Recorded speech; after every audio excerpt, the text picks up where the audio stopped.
right, so there is one more thing that I'd like to do before we start styling our app component using Tailwind classes, and that is installing the official Tailwind VSCode extension.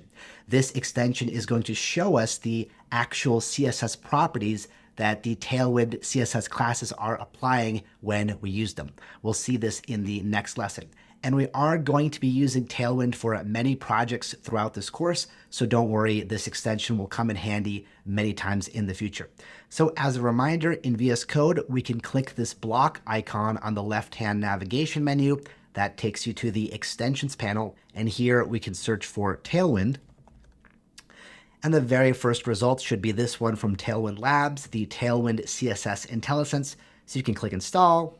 That should take a quick second. And now whenever we start writing our Tailwind classes in line, we're going to see not just the available classes, but also the CSS properties they apply. I'll show you how all of this works in the next lesson. And that's also where we're going to try out Tailwind for the very first time. So super exciting lesson up ahead, and I will see you there.